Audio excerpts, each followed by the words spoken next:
Hoy de lo que vamos a empezar a charlar son algunos elementos vinculados sobre todo a las diferencias y las desigualdades sociales, pero ya en términos de poder y de ideología y de dominación.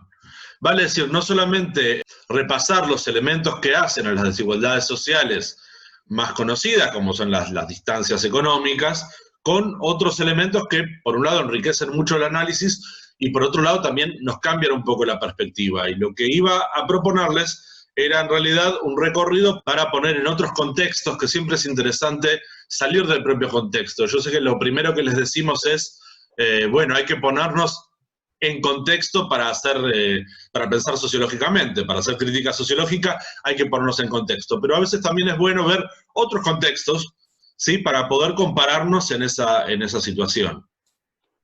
En este caso vamos a hacer una serie de viajes por experiencias humanas, relatos cortitos que voy a intentar contar lo mejor que pueda, y empezar a señalar estos elementos teóricos y prácticos que se hace importante empezar a tener en consideración.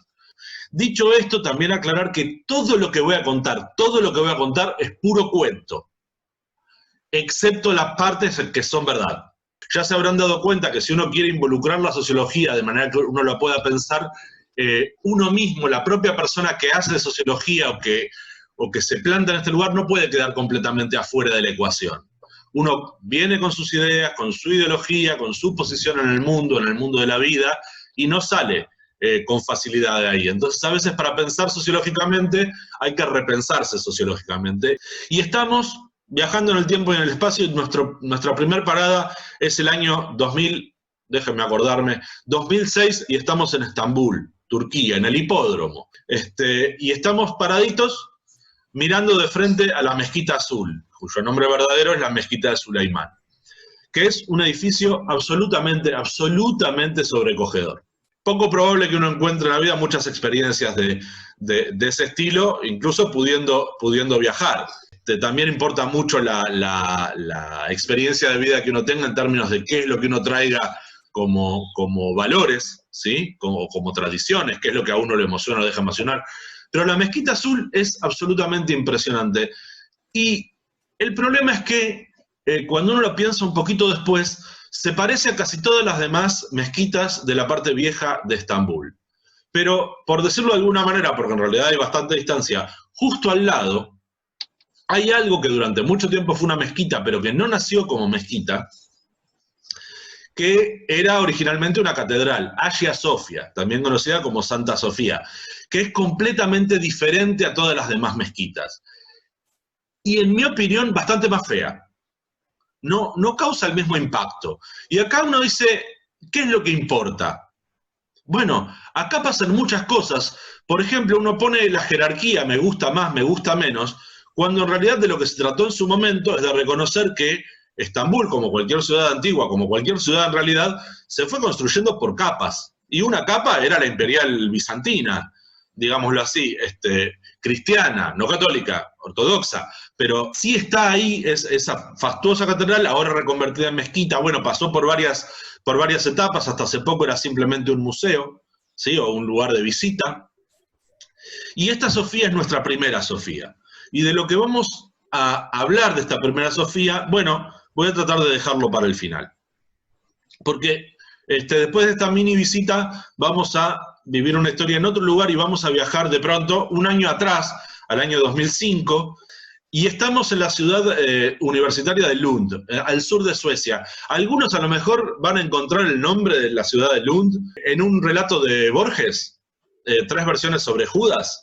Y si no lo tienen, léanlo, porque vale la pena. Resulta que ustedes pueden imaginarse que hay ahí un profesor joven, pónganle un sociólogo joven, que está tipo 3 de la mañana, una cosa así, un poco desesperado porque anda con un grupo de amiguetes mixtos buscando algo para comer porque venían de una competencia de alcohol y bueno, consumo de sustancias que más o menos no viene a cuento, pero más o menos, y la cuestión es que necesitaban comer algo. Y este profesor, que es argentino, ahí rodeado de gente de varios países que no eran hispanohablantes, se encuentra con que más o menos enfrente de la iglesia de Lund hay un lugar que venden shawarma. Como en el final de Los Vengadores, pero de verdad, shawarma, shawarma. Se sienta ahí el grupo, una parte del grupo se separa porque tenía una importante misión, y queda este profesor argentino rodeado más o menos de las que eran las chicas del grupo, y en eso se acerca para atender la mesa una chica ecuatoriana, ¿sí? Que es nuestra segunda Sofía. ¿Sí? Porque toda esta historia se llama historia de varias Sofías, porque hay Sofías por todos lados. Esta Sofía se pone a hacer el pedido, y no llegamos a hacer el pedido porque al descubrir que es ecuatoriana, el profesor argentino se pone a charlar con ella en castellano porque hacía mucho tiempo que no tenía oportunidad de hablar en castellano, y bueno, siempre hay una afinidad diferente, ¿qué haces por acá?, ¿qué te trae acá? La cuestión es que esta Sofía era obviamente un inmigrante, el marido era obrero de la construcción, como casi todos los inmigrantes ecuatorianos de género masculino, ¿sí? Y ella estaba trabajando esa noche en el lugar de shawarma porque, y habían abierto porque era el carnaval de primavera en Lund, un carnaval importante en términos de fiesta, era una fiesta grande, ¿sí? Por eso también había mucha gente dando vuelta por ahí.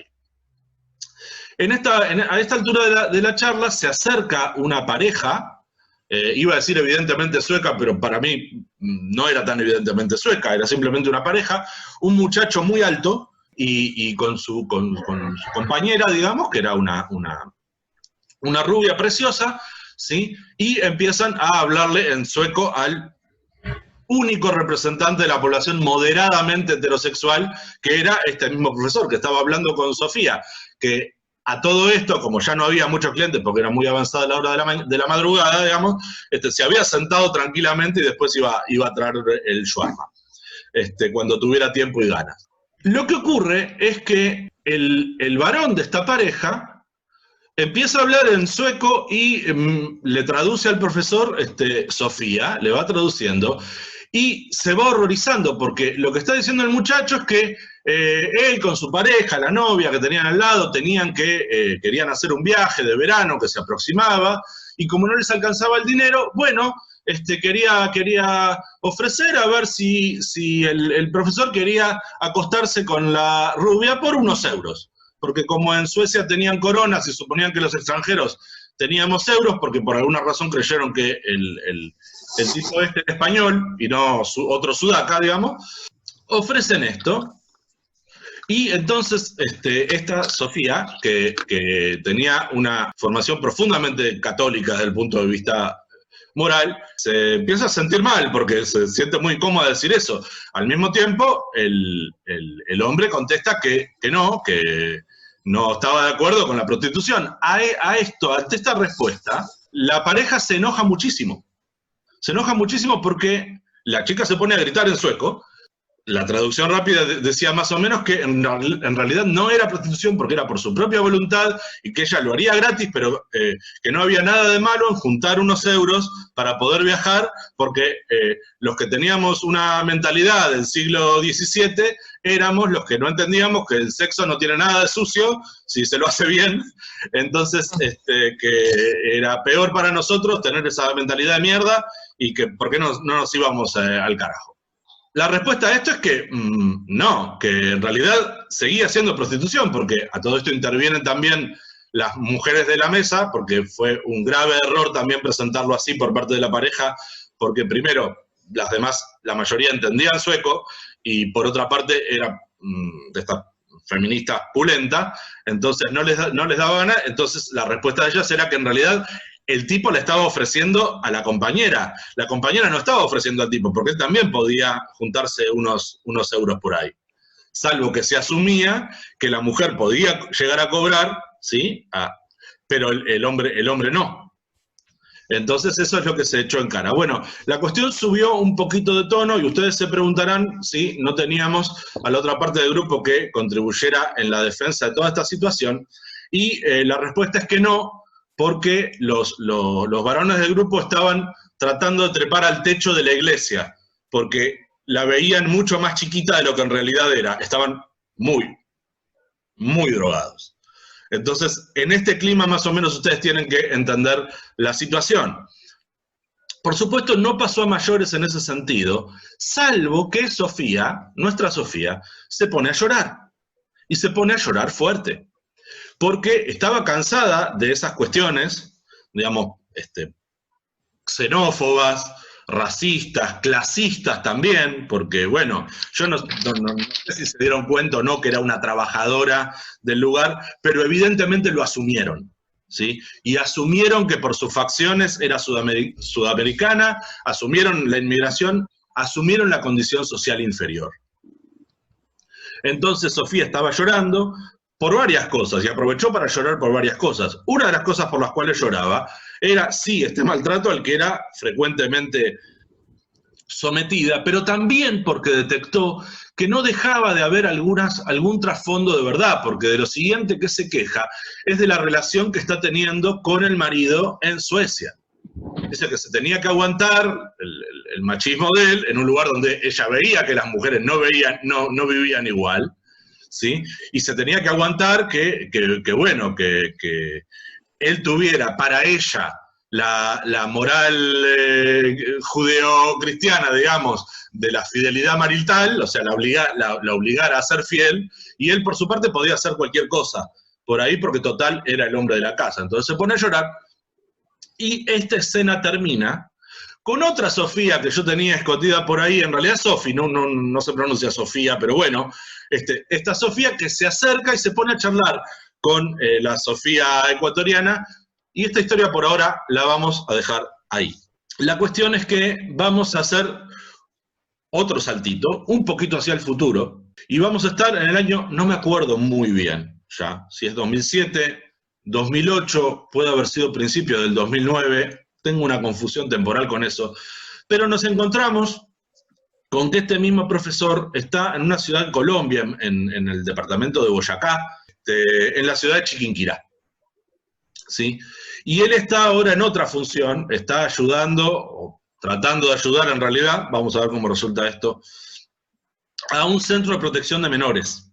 Porque lo que está pasando es que es un momento muy convulsionado, como han sido los últimos 60, 70 años en la vida de Colombia, lamentablemente. Hay problemas sociales serios y este señor estaba trabajando en el área de derechos humanos y políticas públicas. La cuestión es que en un centro de asistencia conoce a otra Sofía. Y desde ya les advierto que de un relato que hasta ahora podía tener sus partes embromadas, ahora entramos en una parte que es de auténtico terror. Que no le gusten las historias de terror, que no escuche, porque se pone feo. Porque esta cuarta Sofía tiene la siguiente historia. Ella también es una inmigrante, pero una inmigrante interna. Es colombiana, pero viene de otra región. Y lo que le pasó fue lo siguiente. Ella era de familia campesina. Y como sus tierras eran, bueno, un botín de guerra, porque querían, una multinacional quería sembrar palma para hacer aceite de palma, una commodity muy, muy importante en aquella época, supongo que lo sigue siendo, porque Colombia no solamente tiene como commodity lo que podemos ver en las series como Escobar, tiene muchísimas riquezas naturales y muchísimas potencialidades, una de esas es la palma.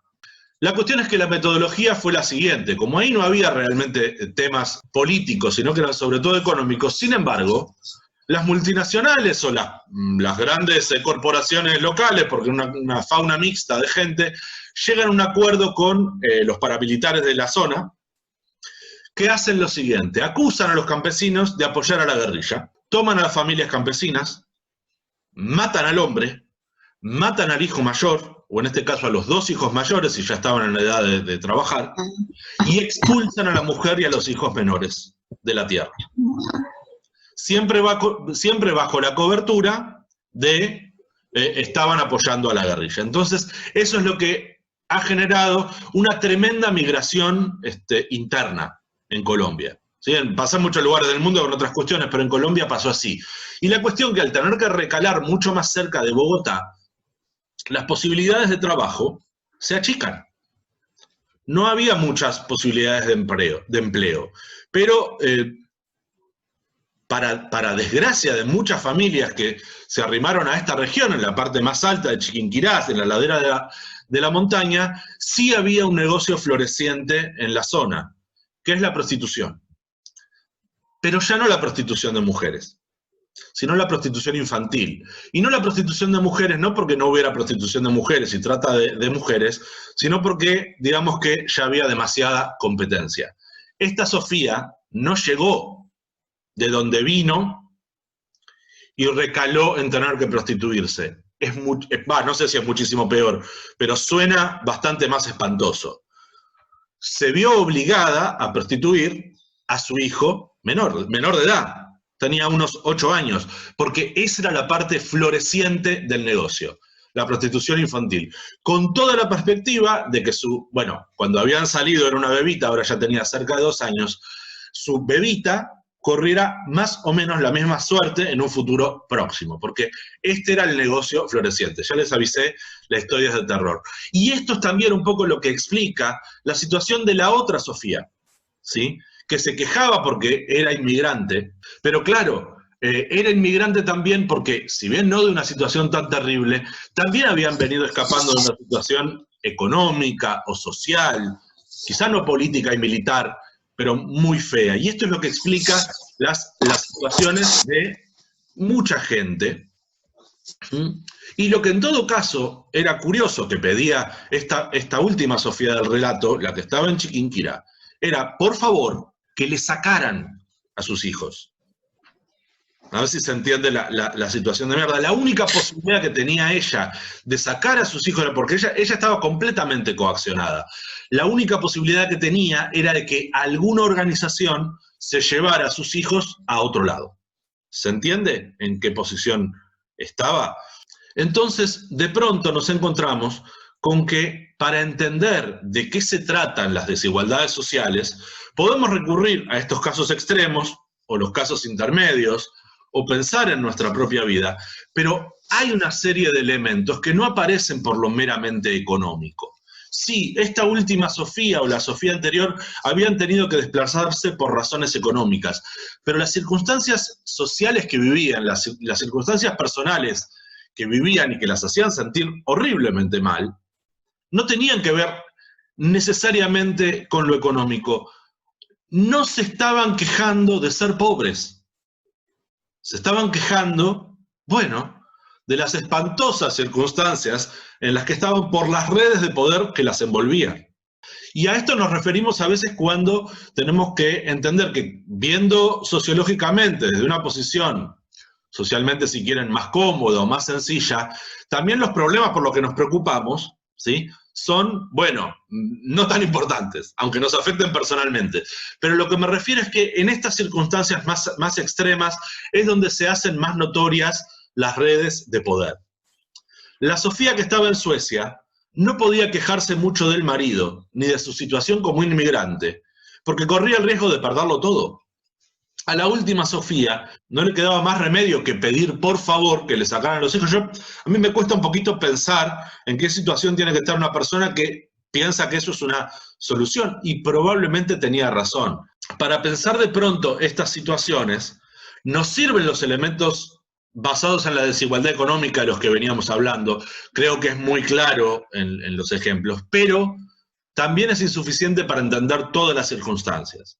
No entendemos el sexismo simplemente según el clasismo, no entendemos ni siquiera el clasismo solamente por la situación de ser dueño o no dueño de los medios de producción, ni por la posición que ocupamos en el mercado. También tenemos que entenderlo en términos de oportunidades y de amenazas vitales. ¿Sí? En qué circunstancias, en qué posición de las redes de poder nos enfrentamos y a qué cosa tenemos que obedecer a veces para sobrevivir. Por eso se sorprenderá, pero a mí como sociólogo me parece mucho más rica y mucho más compleja la situación de la Sofía de Lund, la de Suecia. Porque es un caso en el cual en su vida se produjo una mejora económica y sin embargo ella vivía un completo empeoramiento de sus condiciones. No solo porque no la estaba pasando bien, sino porque se empezaba a dar cuenta de esas condiciones. Ella no había tomado conciencia de que estaba tan sometida como mujer en su ambiente, en Ecuador, porque era lo normal. La red de poder estaba totalmente naturalizada. En cambio, viaja a Suecia y se encuentra con, no con cosas como las que narré, sino con que la vida en general es diferente. Oiga, señor marido mío, resulta que usted no era mi señor, ¿sí? Usted era, en todo caso, mi compañero, pero no. De puertas adentro, ella sigue viviendo esa situación. Por lo menos por un tiempo. Para contar la parte que quedó, salió bien. En el año 2009, el profesor se encuentra con gente que participó en realidad participó más del intento de la escalada a la torre de la iglesia, pero bueno, se enteró de primera mano de lo que pasó, y le contaron que la Sofía ecuatoriana y la Sofía sueca se habían hecho amigas, se habían enamorado y estaban viviendo juntas, creo que en Ámsterdam. Así que fíjense las vueltas que puede dar la vida. Por lo menos tal como yo lo entiendo, esa historia terminó mejor, porque ella se pudo llevar a su criatura, digamos, y bueno, por lo que me contaba mi amigo, al tipo tampoco le importó, digamos. Pero bueno, al ex marido de Sofía. De la otra Sofía prefiero no contarle cómo terminaron las cosas, porque bueno, no salieron las cosas igual. Espero que cuando se escuchan a veces historias se pueda uno empezar a fijar en estos otros elementos. Lo importante de estas historias o de cualquier otra que ustedes puedan escuchar o puedan ver, que les sirva de ejemplo de lo que es la vida cotidiana de las personas, empezar a poder desmenuzar cuáles son los elementos que hacen, por ejemplo, a las improntas culturales. Esta discusión acerca de si es prostitución o no es prostitución, o es proxenetismo o no es proxenetismo, si el novio ofrece a otra persona, a la novia, hay un elementito que yo me había olvidado, que ahora voy a comentar porque es hasta gracioso. Cuando la mujer pone el cuerpo voluntariamente, por ejemplo, porque no es para vivir de eso, sino para poder irse de viaje, por ejemplo. Después nos enteramos, por ejemplo, en algunos países europeos, esto es una práctica absolutamente común. Cuidado, que sea común no hace ni que sea menos sexista, ni que sea menos patriarcal, ni que sea menos horrorosa en términos de la situación de la mujer. Pero lo que quiero decir es que no siempre se experimenta como violencia. Ese es el elemento que ustedes van a encontrar en los textos, característico y esencial de la violencia simbólica. Es la violencia sobre los cuerpos, sobre las personas, que no es vivida como tal, que está naturalizada, como le pasaba a Sofía respecto a su marido antes de viajar a Suecia. No se daba cuenta que estaba sometida como mujer, porque era lo normal, estaba educada para eso, ¿sí? Y justamente también pasaba que la moral estricta católica que llevaba acompañaba a eso, porque todo el discurso iba en ese sentido, sin juzgar lo que es la religión en sí, o lo que son los discursos de ese género. En este caso sí podemos ver cómo se entrelazan con las relaciones de poder. Y por otro lado uno podía encontrar, quizá olvidé de mencionar, que a la cuarta Sofía, la única organización que podía ayudarle y que de hecho le dio una mano de verdad, porque era la que tenía el poder y los medios para hacerlo, fue la propia Iglesia Católica. ¿Sí? La que se hizo cargo de la beba fue la Iglesia Católica. ¿Sí? A través de sus ONGs que estaban trabajando por muchos lados. Entonces fíjense cómo en una persona funciona de una manera, en otra persona funciona de otra manera, entramados de representaciones simbólicas, ideológicas, que a priori correríamos el riesgo de juzgar de manera general. ¿Es siempre bueno, es siempre malo? No. Las redes de poder, los espacios de poder son absolutamente flexibles. Las preferencias que sean vividas como violencia o no violencia también son muy flexibles. La perspectiva que tenga uno de la propia moral también interviene, ¿sí? Cuando una persona que quiere un shawarma está muy convencido de que le están ofreciendo prostitución y del otro lado no lo ven así. Bueno, hay que pensar las dos cosas. ¿Por qué del otro lado no lo ven así cuando parecía de libro? ¿Sí? El muchacho estaba ofreciendo a la pareja y además me imagino que cuidándola de que no se enganchara con cualquier cosa.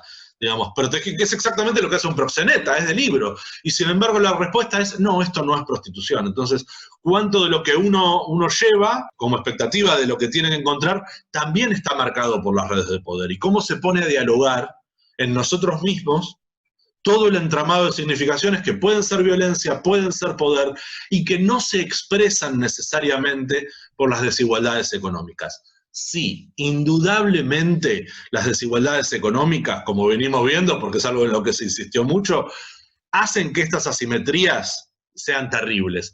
A ninguna de nuestras Sofías, salvo probablemente a la de Estambul, y ya vamos a ver, si no, le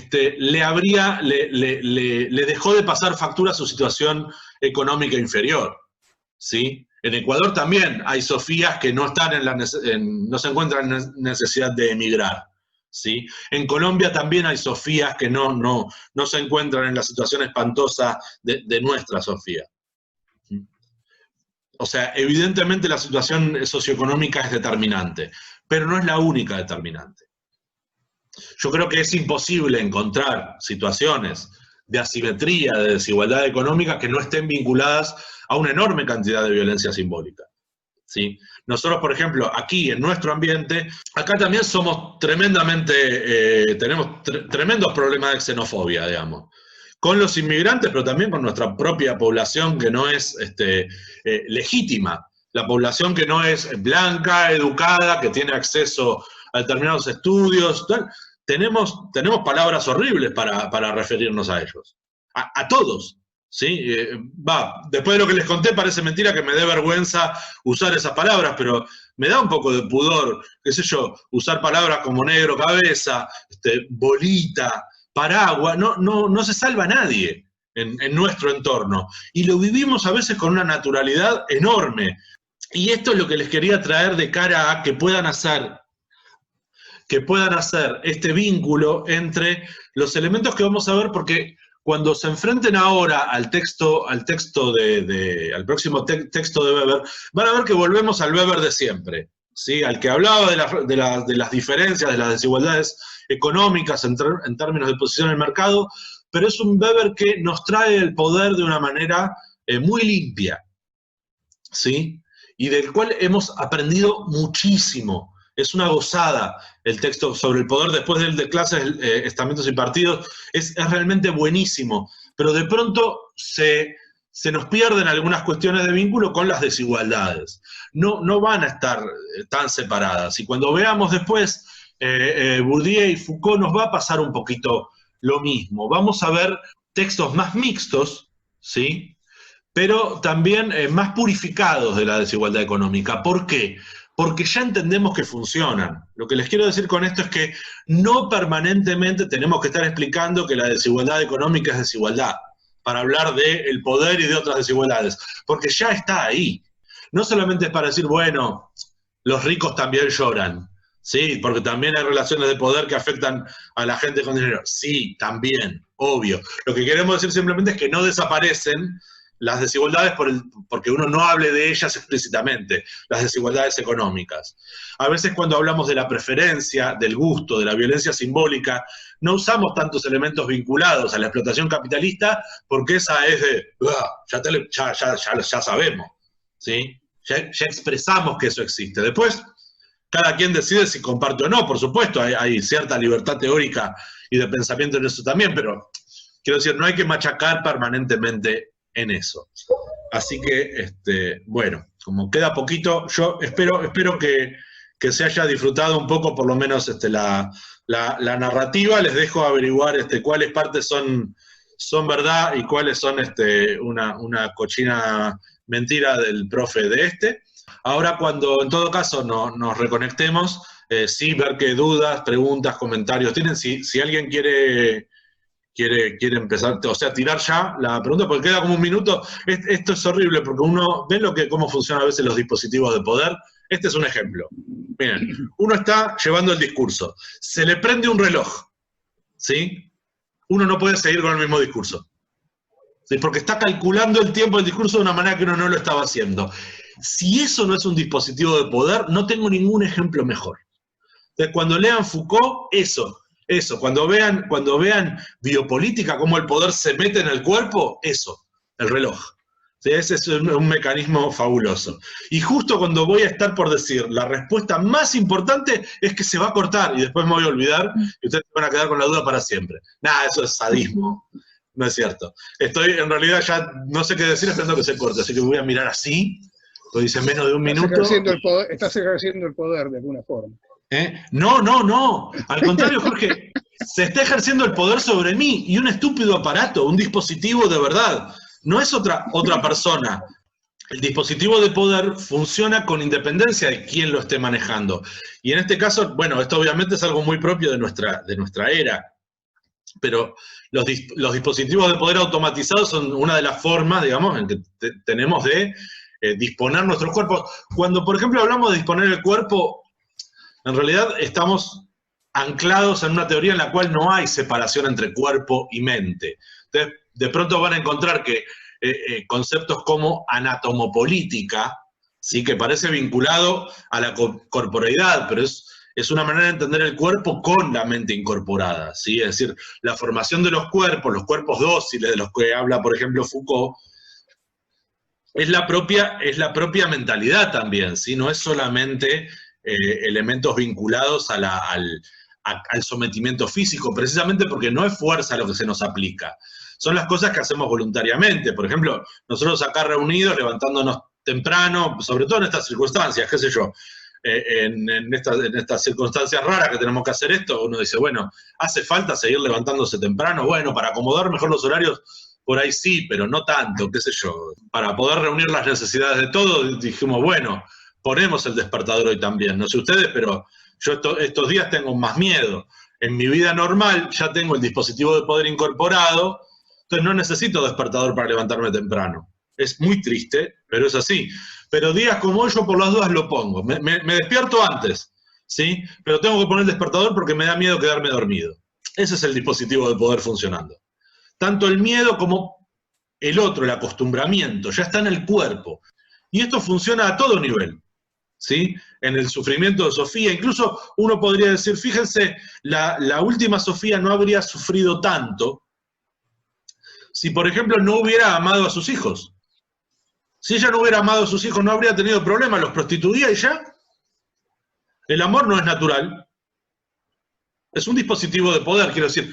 Estamos habituados a vincularnos con las personas que amamos en ciertos y determinados términos. O sea, entendemos el amor de cierta y determinada manera que no elegimos nosotros. Por supuesto, la experimentamos nosotros, sí, pero como hecho social es cualquier cosa menos una decisión personal.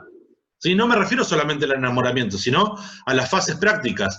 Cómo vivimos nuestra vida con otros que queremos, ¿sí? Entonces, cómo los cuidamos, cómo los dejamos de cuidar, cómo nos enojamos, cómo nos entristecemos. Son todas funciones que están vinculadas al poder, que están vinculadas a la manera en que experimentamos el poder. ¿Por qué no podría estar criado de otra manera? ¿Sí? Y cuando digo criado, quiero decir socializado, vivir la vida social y las relaciones sociales de otra manera. Por ejemplo, mucho menos amorosa respecto de los hijos. Ya les digo, este trabajador ecuatoriano se quedó en Suecia y al parecer no se preocupó de no tener cerca al hijo o a la hija, no me acuerdo qué era. No se preocupó por eso, podía hacer otro. Era su manera de amar. Y no se preocupó porque su esposa se fuera. Menos con una chingada sueca por ahí. No era esa su preocupación. ¿Por qué no era su preocupación? Porque ella la tenía, él la tenía como le habían enseñado también que tenía que tener una mujer. A lo mejor él también aprendió que podía disfrutar de su vida de otra manera. Entonces dijo, ya, a mí tampoco me conviene el negocio que aprendí. Esto también quiero decir que el poder que vive en nosotros, que se reproduce en nosotros, también tiene cierta flexibilidad. Y esa flexibilidad la podemos conseguir, bueno, educándonos, ¿sí? Aprendiendo, teniendo experiencias, ¿sí? Viajando, aunque sea en cuentos, quiero decir, poniéndonos en otras situaciones. Porque en la propia situación que siempre estamos, es bastante difícil que podamos hacer pensamiento sociológico propiamente dicho, quiero decir, crítico. ¿Qué pasó con Estambul? ¿Qué pasó con Estambul? Tenés razón. Que volvimos a caer en el fetichismo, Jorge. Cuando uno va y mira esa Sofía, ¿sí? Y dice, oh, qué magnífico, y mira la mezquita azul y dice, oh, qué magnífico. Bueno, hay que acordarse también que hay cientos de trabajadores enterrados abajo. Cuando digo enterrados digo real y metafóricamente. En realidad yo traía lo de Estambul porque cuando pensé la clase me costaba mucho encontrarle una hilación a la historia de las otras Sofías hasta que me di cuenta, porque una de las dos Sofías, las dos Sofías de Ecuador eran Sofías, pero la de Colombia no era Sofía, y me costaba enlazar. Entonces me acordé de Hagia Sofia y me acordé de Estambul y arranqué por ahí. La gente piensa raro. No, es la única razón que se me ocurre ahora, pero bueno, quedó así y quise ser fiel a la planificación original. Además me lleva, a mí personalmente, los recuerdos de Estambul me llevan a lugares muy, muy lindos y muy diferentes, ¿sí? Y además muy diferentes de las expectativas que uno tiene. Yo no soy agente de viajes, entonces no lo voy a decir, pero visite Estambul. Nada, es uno de los lugares más mágicos, más lindos donde he estado. No, pero ese señor era otro, siempre el señor era otro, nunca fui yo. No sea cosa que digan, no, hubo apología de las sustancias o cosas así, la hizo el profesor, fue otro. Siempre que me escuchan hablar de esas cosas, fue otro. Incluso si digo yo, fue otro yo. Fue en otro continente y la chica está muerta.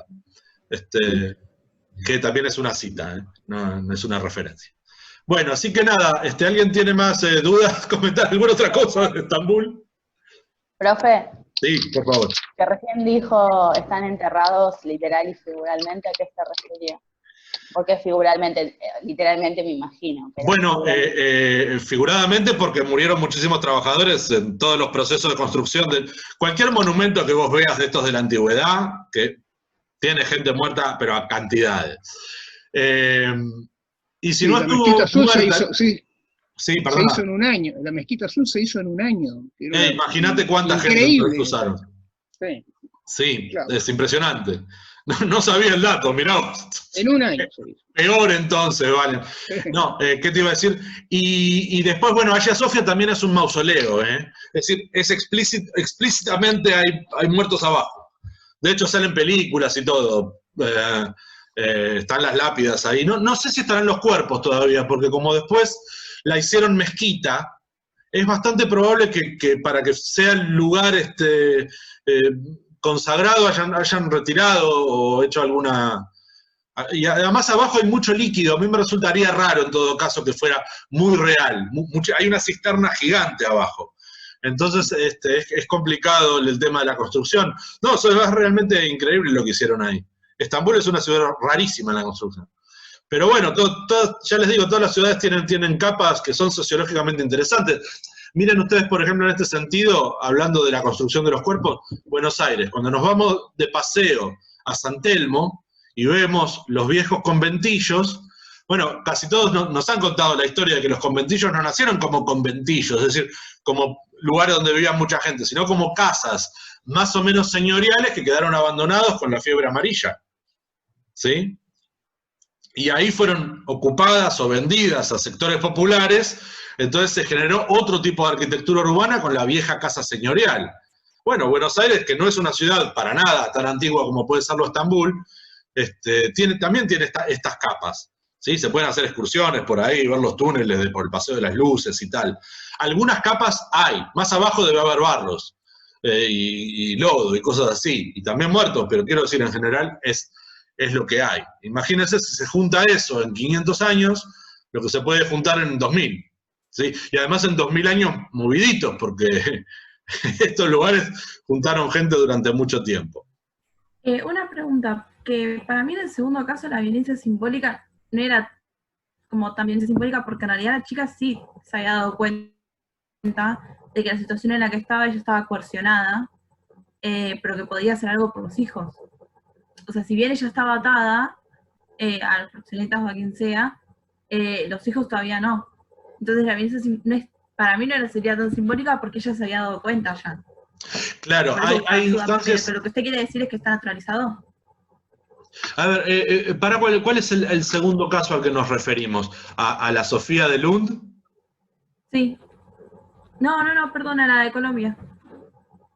No, claro. A ver, hay situaciones, ¿sí?, en donde la violencia es violencia pura, violencia de la que entendemos por violencia directa. Ese no es un buen ejemplo, diríamos, de violencia simbólica, ¿sí? Y el tema de la violencia simbólica en ese caso pasaría por otro lugar, ¿sí? Es violencia simbólica en este caso, muy curiosa que no la hayan matado a ella. Ahí operaría más. La habrían desplazado igual, a ver si nos entendemos. O se movía o la mataban, eso también lo tenía clarísimo, ¿sí? Pero la dejaron viva por ser mujer.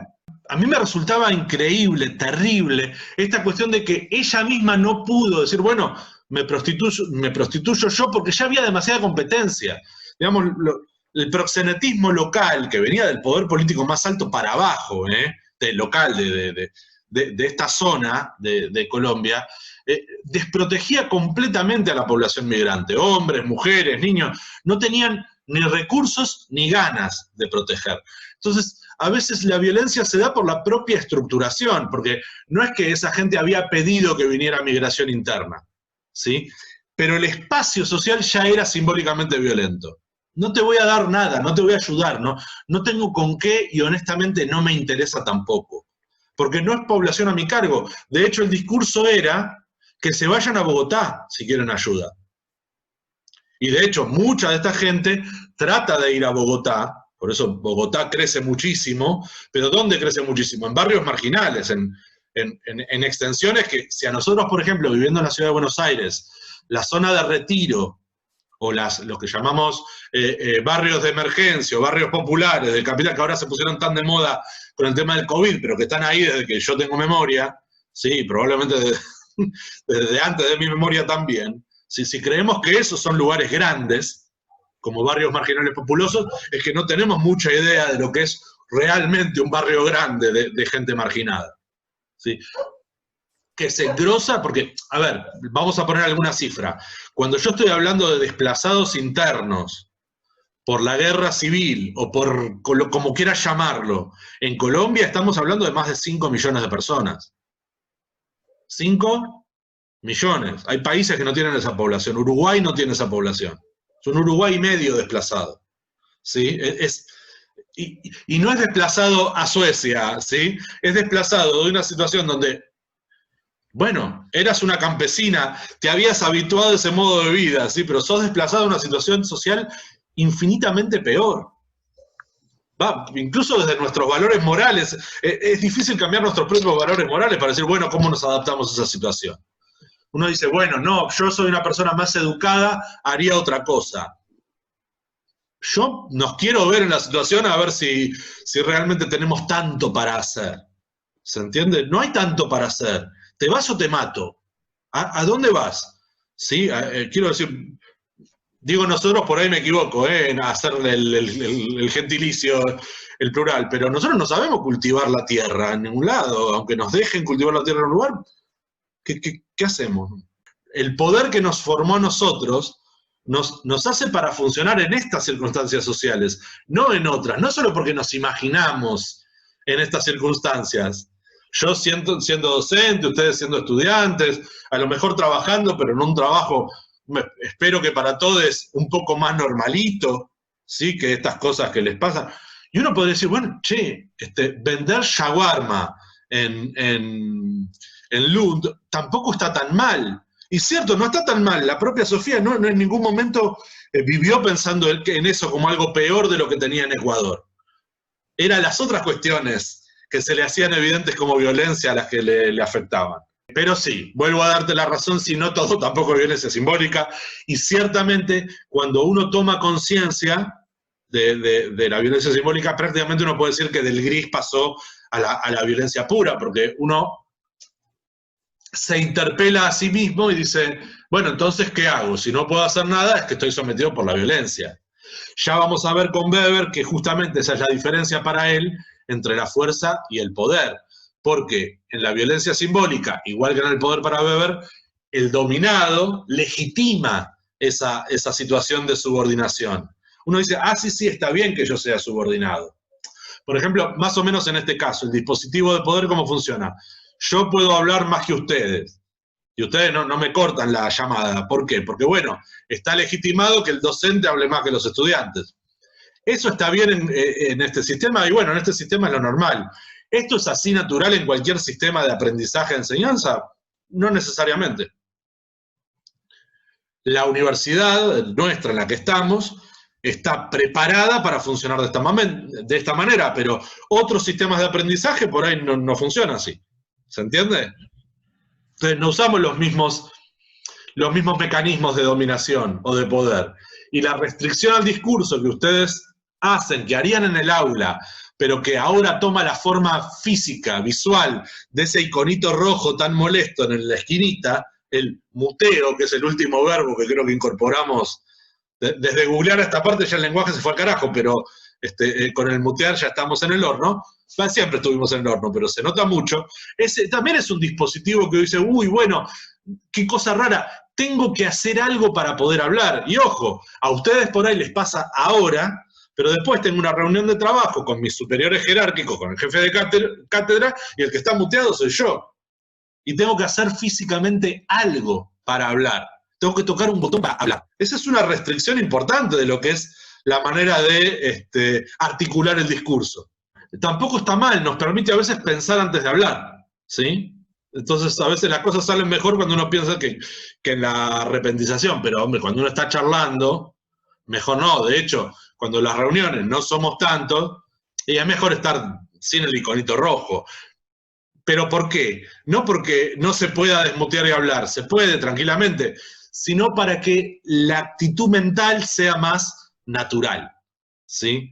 Y ahora que venimos con 4 meses de estas cosas, y ya vamos incorporando lo de hacer reuniones por Zoom, o Meet, o Jitsi, o lo que sea, creo que nos damos cuenta que no es lo mismo. Sí, no es la misma charla. Entonces, para mí yo dije, bueno, a ver qué hago, por ejemplo, en este caso. Fue un riesgo pensar la clase como las clases de siempre, digamos, contando un cuento. No es igual, no sé si sale igual. Probablemente cuando vea la grabación me quiera matar yo después. Sí, a ver si me animo. Pero bueno, la idea era que esté disponible. Pero probablemente diga, ¡ay, Dios mío, cómo estoy hablando! Cuando en clase uno no piensa eso. Sí, en clase uno habla y da bien, da mal la clase, pero eso se borra más o menos para siempre. Y uno puede decir, bueno, no funciona. Entonces, por ejemplo, lo que decía Jorge, esto de estar siendo grabado también es un dispositivo de poder. Por ejemplo, las muletillas en el discurso. A veces uno de muchos años de dar clase se escucha las muletillas y a veces no. Y a veces uno escucha una clase grabada y dice, siempre estoy como un boludo diciendo eso. ¿Se entiende? Y ahora quedó para siempre grabado, que dije, siempre estoy como un boludo, o sea, ya sale en una grabación académica la palabra boludo 2 veces. Cuando en clase por ahí también la digo, pero se pierde para toda la eternidad. Buenísimo. Una vez por mes, una cosa así, en el teléfono Google me manda un mensaje diciendo, visita nuestro sitio donde decimos todos los lugares donde estuviste. ¿Sí? Está bien, hace 4 meses es un embole, pero quiero decir, es un rastreo de nuestra actividad, ¿se entiende? Es terrible, si fui a la facultad, si fui al supermercado, si fui a un prostíbulo, ¿se entiende? Es terrible. Es policial eso. Es claro, pero la diferencia es que no hay ningún ojo humano mirando, sino que es una policía cibernética que después nos ofrece servicios, ¿sí?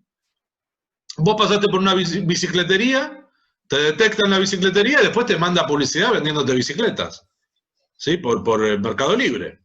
Si eso no es rastrear a la gente, yo no sé lo que es. Y por otro lado es la autovigilancia, decir, uy, tengo que tener cuidado a dónde voy, o por lo menos acordarme de no llevar el teléfono. Depende de la vida que lleve cada quien. La mayor parte de las personas supongo no tendrán ningún problema.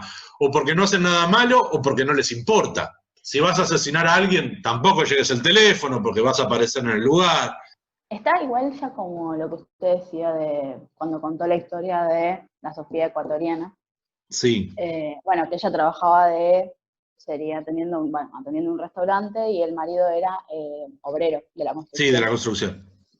Igual es una cosa como en la mayoría de los países, lamentablemente, instaurada lo de los inmigrantes no pudiendo acceder a mejores puestos. Yo no he viajado mucho, la verdad, pero el único lugar al que fui externo a Argentina es Estados Unidos, igual, no sé el modelo, pero... y la verdad es que una cosa que me lo esperaba, porque ya cuando fui era grande, pero una cosa que realmente me sorprendió, cuando veías a la gente salir de un reedificio, de una oficina tremenda, lo más probable es para una persona blanca, yankee, porque hablaba obviamente inglés con acento, y bueno, con ciertas características físicas, y seguramente de personalidad también, si después indagabas más. En cambio, en todos los McDonald's que fui, en todos los taxis a los que me subí, en cualquier trabajo que uno consideraría como menos importante tal vez que trabajar en una empresa, era o una persona latina, una persona musulmana, una persona de India, porque encima es un lugar donde hay un montón de gente de distintos países. Pero era muy raro ver manejando un taxi a una persona de Estados Unidos, aunque no fuera de ahí mismo, yo fui en Nueva York, aunque fuera de otro lado de Estados Unidos. Pero seguramente era una persona, como te digo, latina o musulmana, mucha gente musulmana se veía. Y es tremendo, la verdad. Yo no vi una sola persona nativa, seguramente debe haber también, pero no vi una sola privada, y la pública no está tan bien vista como acá. Pero la verdad es que encima, más que nada en estos países donde la educación es privada, es una brecha como insaltable.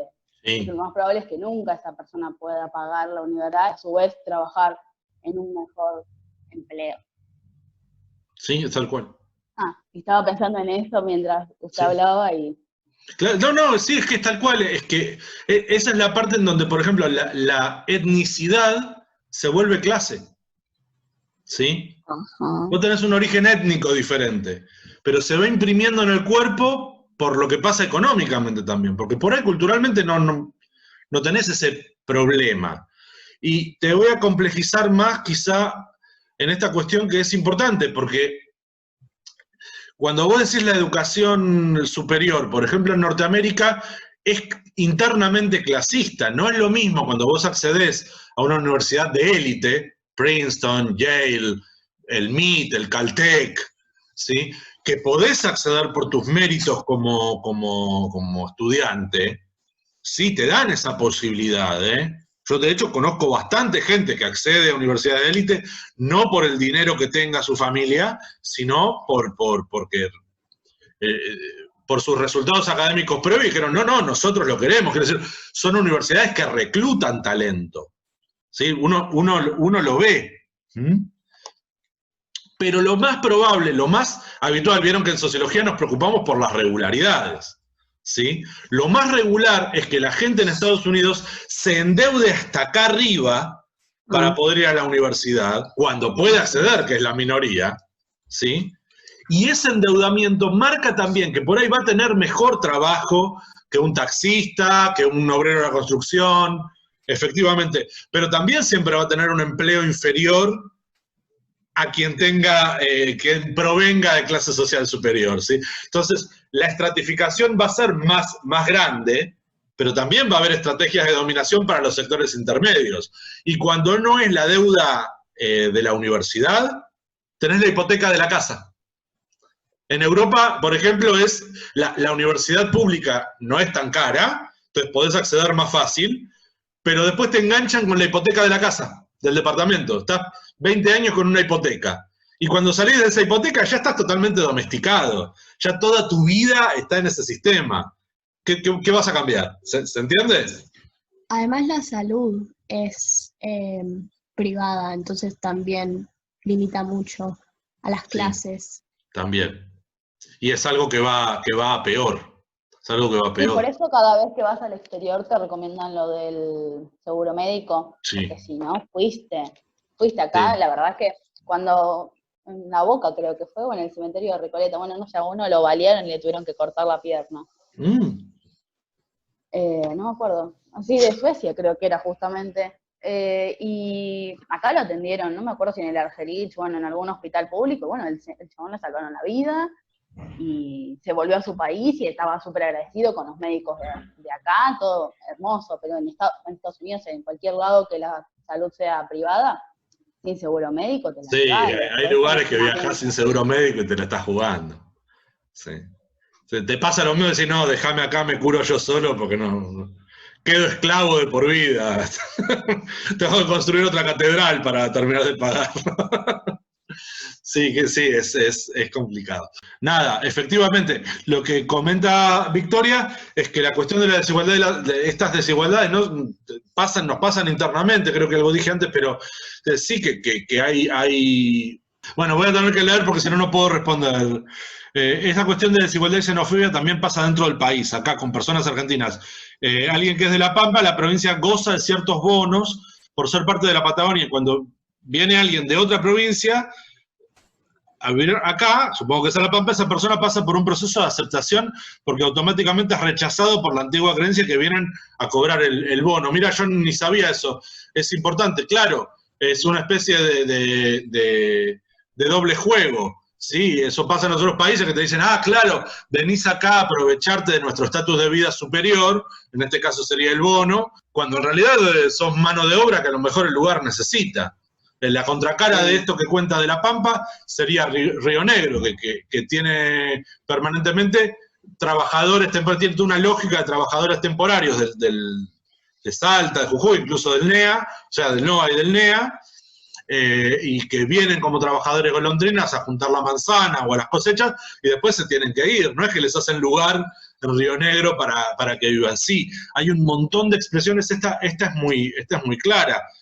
Cuando te hacen un proceso de aceptación, creo que comentaba Valen también, el tema que en Estados Unidos necesitas green card y una serie de, no sé, hay que ser Superman para entrar a Estados Unidos ahora, o tener mucho dinero. Si tenés mucho dinero, el green card ni siquiera te interesa, porque salís, entrás, vas renovando, y la visa y otra cosa, ahí no te hacen ese tipo de problemas. Yo, por ejemplo, la gente que conozco que ha viajado mucho a Estados Unidos teniendo mucho dinero, nunca lo experimentó como un problema entrar y salir de Miami, ¿sí? Vieron que los argentinos con Miami tenemos una afinidad, no sé por qué será, ni siquiera, no sé si hay shawarma, a lo mejor es por el shawarma, que es bueno ahí.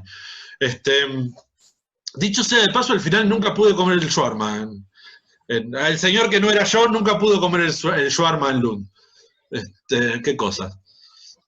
Hay un detalle de ese tipo que está comentando Victoria. En Río Gallegos existen los NIC, nacidos y criados, que por supuesto tienen preeminencia en la sociedad respecto a los arribados, a los que caen de otro lado. Entonces preguntan, ¿vos sos NIC?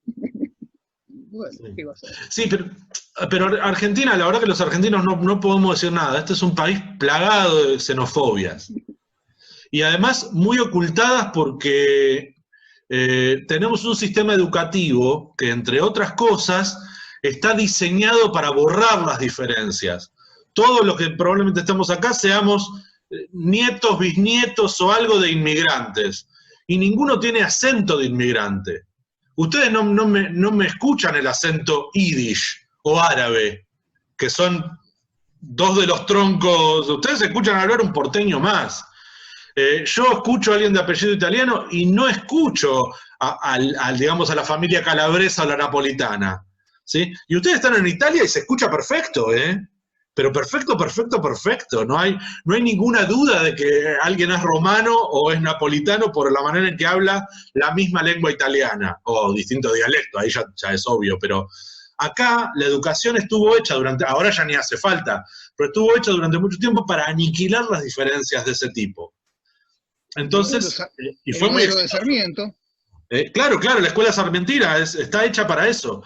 Era explícito, quiero decir, estaba en la letra. ¿Sí? Entonces, a quien hablaba cocolicho o hablaba con acento italiano, bueno, era motivo de bullying institucional, de burla permanente, hasta que corregía su manera de hablar. El lenguaje no es bueno ni malo, no hay manera correcta o incorrecta de pronunciar la palabra carajo. Si digo caraco porque no me sale la J, es caraco, no está mal, pero si te esfuerzo a decir carajo porque es lo correcto, bueno, eso es violencia simbólica. Bueno, y en el caso de la vieja escuela también práctica, porque creo que te hacían arrodillar arriba de garbanzos secos si no pronunciabas bien las cosas. Mi abuelo me contaba cosas terribles, y claro, él era bielorruso parlante, hablaba una cosa rarísima. No le entró fácil el acento, y le entró por la sangre, digamos, pero por la sangre a los palos. Y yo ya no tuve esa necesidad. ¿Sí? Para mí ya fue simplemente violencia simbólica transgeneracional, que también existe. Tuve que estudiar para recuperar herencia. Sí, perdón. que no es solo también la xenofobia o el racismo, sino también que uno como que siempre hay uno que es más pobre que otro y tiene como una relación de poder más alta que el otro. Ponele, no sé si veo que también hay mucha gente que lo habla y que tiene un montón de charlas de esto, que pasa también mismo adentro de los barrios de emergencia, por tener algo más que el otro, sos como más rico, y para mí ahí también está la xenofobia y el racismo, pero está como más naturalizado de que el otro tiene más que vos por X cosa, y lo que no son las desigualdades que hay de fondo. Sí, absolutamente. Yo creo, entiendo que ideológicamente uno de los grandísimos éxitos del sistema es hacer competir a los pobres entre sí en los términos en que compiten los ricos entre sí. No es lo mismo la competencia capitalista por la propiedad de los medios de producción, quién se queda con la empresa de quién, que la competencia por quién tiene la mejor zapatilla que quién, ¿se entiende? La primera diferencia refuerza el sistema de concentración económica, pero la segunda lo que hace es refuerza el sistema de dominación social. Sí, porque no es la pelea que hay que dar, es ridícula. Somos más pobres que la rata, pero yo tengo esta remera de Barcelona y vos no. Y es este modelo de consumo. Claro. Los desposeídos es una población muy grande para comprar cosas. Absolutamente, es un éxito simbólico del sistema monumental. Porque está bien, por ahí no viajas a Miami, pero envidias las zapatillas. Estás en el horno. Porque ¿por qué ¿cuáles van a ser tus expectativas en la vida? ¿A qué te vas a someter para conseguir zapatillas mejores? Y a trabajos mal pagos, pero de 10.000 horas, donde ves un mango, a la delincuencia, a la violencia directa, porque bueno, como no puedo competir porque el otro tiene más plata, le robo la zapatilla. ¿Sí? Pero normalmente esa violencia no es que voy y le robo las zapatillas a un rico. La mayor cantidad de delitos se cometen de pobres contra pobres. Lo que pasa es que andás a hacer una denuncia policial. Te tenés que arreglar de otra manera. Fundamentalmente te tenés que embromar. Está totalmente fuera de nuestra realidad. Digo, porque estamos acá en este Zoom, lo más probable es que esté fuera de nuestra realidad. Por eso, a lo mejor uno puede buscar ejemplos de acá, pero este ejemplo de la última Sofía era un poquito sacarnos de contexto, pero ver estas cosas, ¿sí? Cuando salimos de nuestro contexto social, uy, ¿sí? Obviamente también hay gente que vive mejor y no hay que deprimirse, ¿sí? No quiero decir con esto matémonos porque el mundo es una mierda, pero las cosas pasan, no es que no pasan,